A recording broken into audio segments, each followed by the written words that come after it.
The need to address and resolve concerns of unclaimed driver's license was also raised. 270,000 printed driver's licenses lying in the State's Board of Internal Revenues all over, yet to be claimed by their owners. The Federal Road Safety Corps has said that Lagos accounts for 40% of driver's license applicants, and this is expected to complement the efforts of the one in Abuja with a view to catering to the needs of motoring public across the country. I am Musa Toliat, NTA News. Many thanks, Musa. Let's now talk about air services as connecting Algeria, Abuja and Douala are expected to commence operations on 6th of April this year. Now, this came to light during discussions on bilateral air service agreement between the Minister of Aviation and Aerospace Development, Festus Keyamo, and Algerian Ambassador to Nigeria, Mozeed Hussein, who paid a courtesy visit to the minister in Abuja. The Algerian ambassador requested the minister's intervention in ensuring that the necessary documents are completed to facilitate the commencement of operations. The minister commended Algeria's efforts in strengthening aviation ties with Nigeria. He pledged to expedite all necessary processes to ensure a smooth implementation of the agreement, reaffirming the ministry's commitment to fostering bilateral cooperation in the aviation sector. In other news, the federal government has congratulated the government and the people of the Gambia on their 60th independence anniversary. Minister of Foreign Affairs, Yusuf Tuga, in a congratulatory message to the Minister of Foreign Affairs, International Cooperation and Gambia's abroad, Dr. Mahmoudou Tangara stated that Nigeria and the Gambia share a long-standing relationship rooted in mutual respect, shared values, and a common vision for a prosperous and united Africa. Yusuf Tuga commended the Gambia for its remarkable progress and resilience since gaining independence. The statement therefore expressed hope for deepening cooperation in areas of mutual interest, particularly in addressing regional and global challenges. Now, President Bola Tinubu has appointed Dr. Danjuma Adamu Ismaila as Rector and Chief Executive of the Nigerian College of Aviation Technology, Zaria. Dr. Ismaila, an expert in air transportation management, transport economic policy, and in physics in 1989. He also holds a postgraduate diploma in transportation and has attended many courses, workshops, and seminars on civil aviation management and transportation. He is a member of the Royal Aeronautical Society, UK, and the Air Transport Research Society, among others. Before the appointment, Dr. Ismaila was a lecturer at the Federal University of Transportation, Daura. This is News Extra. More to come after this short break. Stay with us. Candidates. PME registration starts February 3rd and ends March 8, 2025. Create a profile using your unique phone number. Simply SMS NIN and your NIN number to either 55019 or 66019. Only candidates who will be 16 years old by 30th September 2025 are eligible. Younger aspirants must have to be declared by JAMB as exceptional, only with scores of 80% in all the 4 prescribed examinations or take ordinary trial mock examination. Consolidated total payment for registration, CBT center, written text, vendor commission, and bank charges are as follows. Trial testing mock only 3,500. DE registration only 5,700. UTME registration only 7,200. UTME and mock registration 8,700. Once you have registered with the biodata supplied by NIMC, no retroactive data change will be allowed nor affected by JAMB. You can, however, use the query option to obtain NIMC updated data to amend your previous personal data with JAMB. JAMB, enhancing academic excellence. Aha! Is there a bro, I tell you, this match 3-0. Okay. If I win you, something will come out. Don't play with me. Fast ball, fast ball. Ah, you know what? You go shot bro. Now we got this match.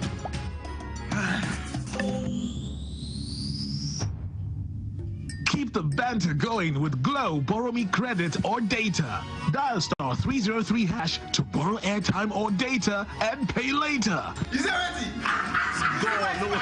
Only one thing I did it. Okay. Power your relentless ambition with ultra high speed data. Glow Unlimited. so hot, Auntie. You'll get used to it. Yes! What's the big deal? It's just a cereal. Just a cereal? You are talking about something that has helped thousands of Niger farmers provide for their families for decades. And it's packed with energy and nutrition. That's why Golden Morn is so special to us. You get it? Keep enjoying Nigeria's favorite breakfast cereal, fortified with Grain Smart, a special combination of iron and vitamins to help your family make every day golden. I get it now. Get me my stick of cigarettes. Okay, Mom. Brother John said, give me 2 sticks of cigar. I'll take you.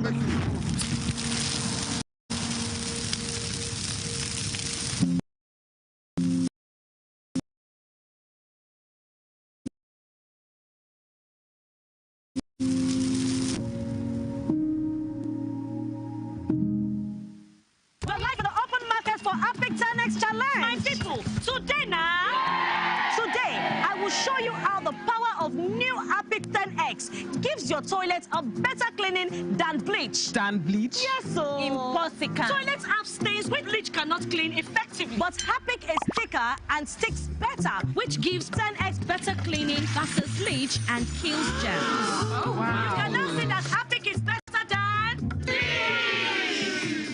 No, I am. But why? No, see, say this big bull bag of rice no get the new big bull holographic seal. Not true. Introducing the Big Bull Holographic Seal Tape, your favorite authentic Big Bull rice, 50 kg and 25 kg. Now with holographic seal tape. This is to ensure you get the premium product from Big Bull Rice. Do not buy if the holographic seal tape is not on the bag or is broken. Big Bull Rice. Tasty rice nourished you. Data and sample collection exercise in Jigawa town and surrounding communities. And now reports. Without regard for age, sex, or social status, chronic kidney disease has been a major public health challenge in Bade local government area for decades, claiming hundreds of lives and leaving dozens of others on hemodialysis in various secondary and tertiary health facilities in the state.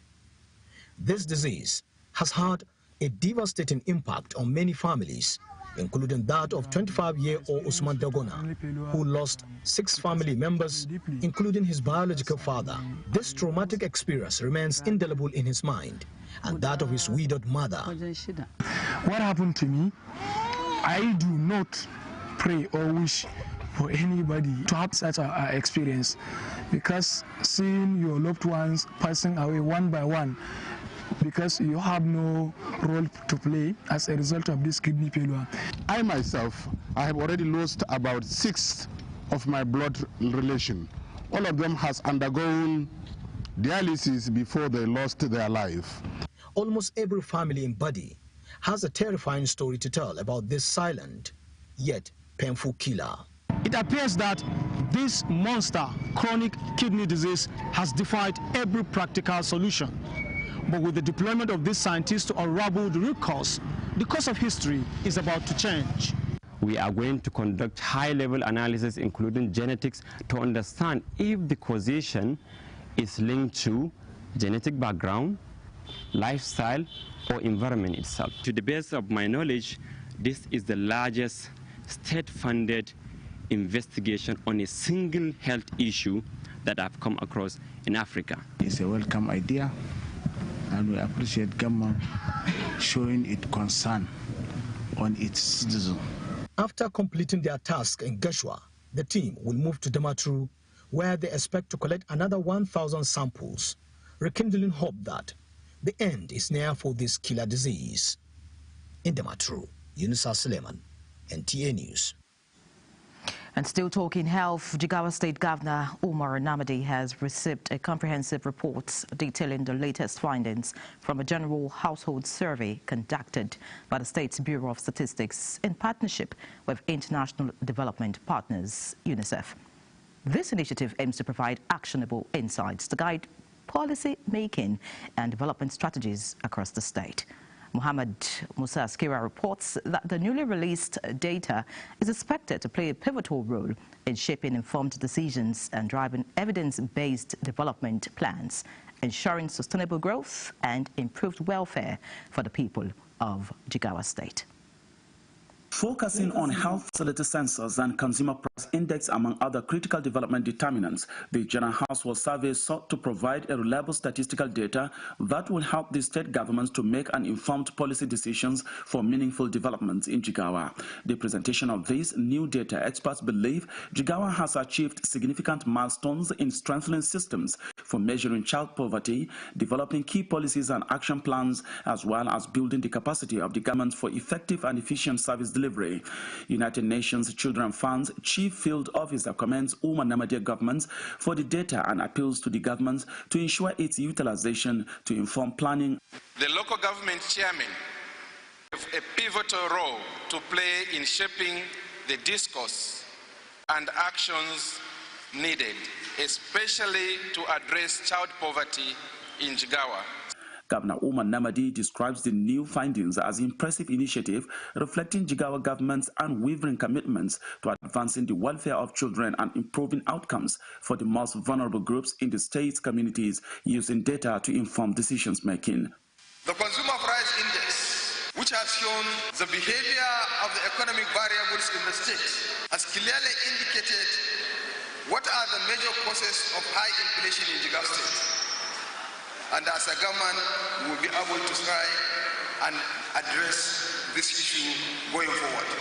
It is believed that the provision of this new research will change the approach to development targets in Jigawa State and place the government and its development partners on the right tracks to achieve results in governance. From Duty, Muhammad Musa Askira, NTA News.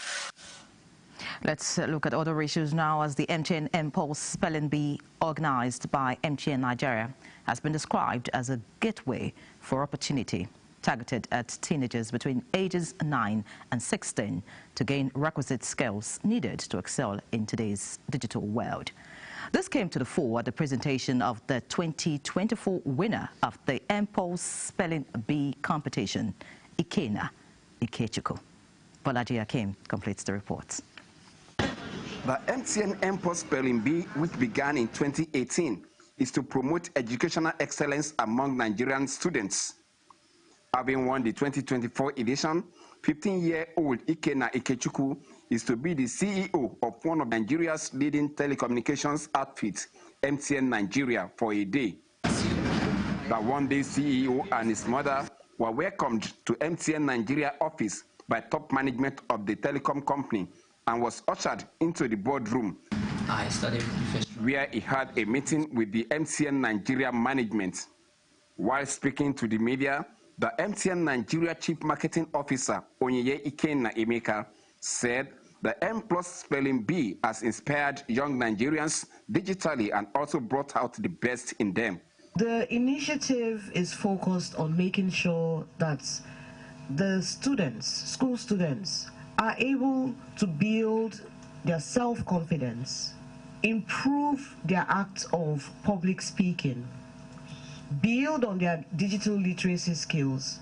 The one-day MTN Nigeria CEO Ikena Ikechukwu, a student of Glorious Covenant School in Rivers State, who could not hide his joy, said, though the victory is sweet, the journey, however, was tasking. I just had to study harder, get a lot of words, about words in one booklet. So I had about 10. So to be learning vast words and different kinds of origins. The winner also received an education fund of 5 million naira, a smartphone, and a laptop. About 40,000 contestants took part in the competition that reflects the organization's belief in empowering the next generation. In Lagos, Bolaji Akim, NTA News. Congratulations, Ikena. The sky is indeed your springboard. Institute for Science and Engineering, Naseni, has established the Institute, a state-of-the-art facility capable of admitting 2,000 students annually. The initiative aims to drive rapid technological advancement in Nigeria.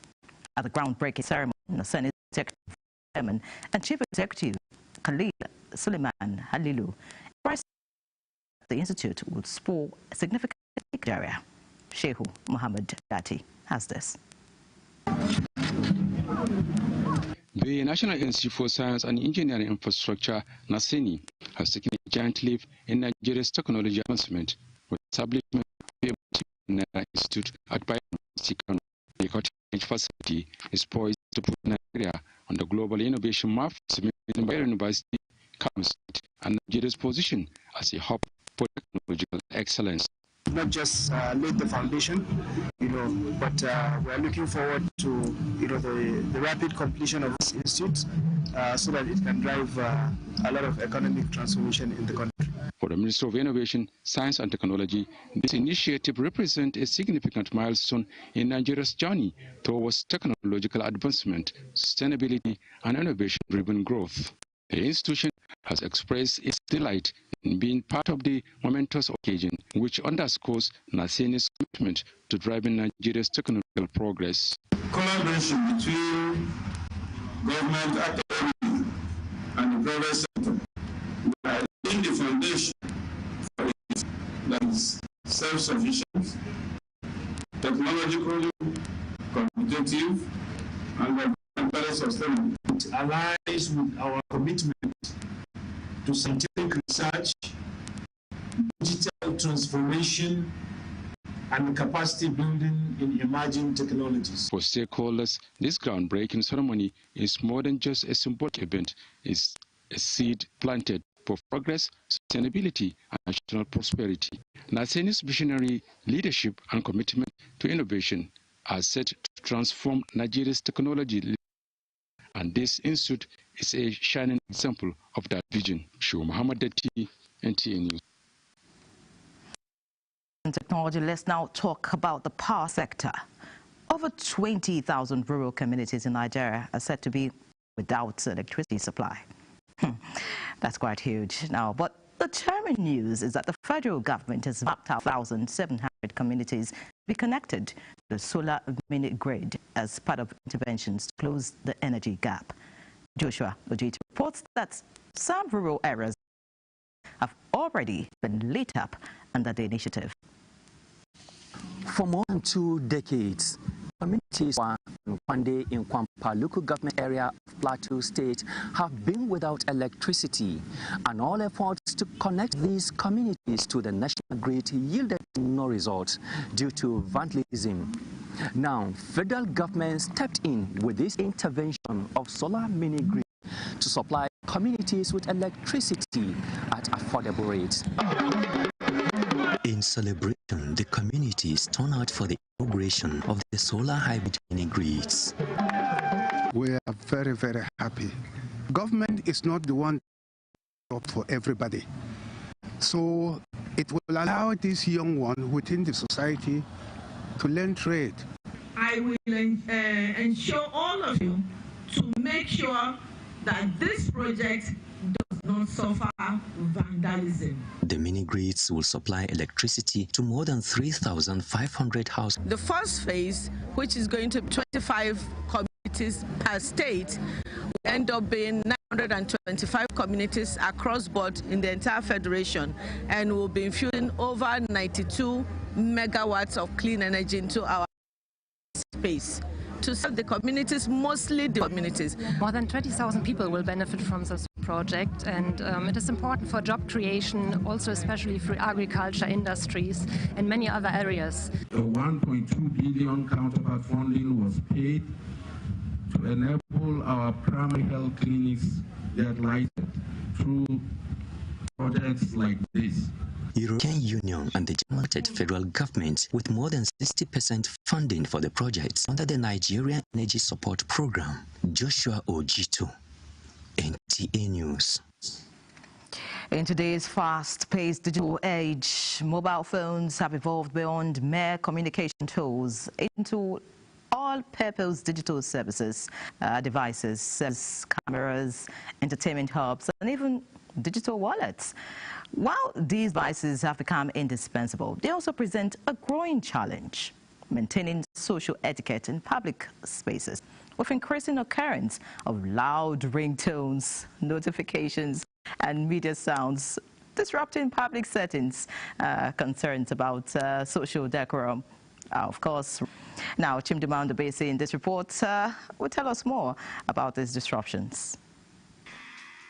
Remember those hilarious early days when GSM phones first hit the Nigerian market? Who would forget the rip-cracking scenes? People yelling into their phones as if shouting would strengthen the network signal. That period was funnily known as GSM madness. Hello? Over time, society seemed to adjust to proper mobile phone etiquette. Fast forward to today, it appears some of these habits truly never went away. In fact, they have evolved into new and arguably worse etiquette. From loud ringtones disrupting official, social and religious gatherings to people blaring video clips in public spaces. One begins to wonder, has phone usage spiraled out of control? It distracts me from being focused.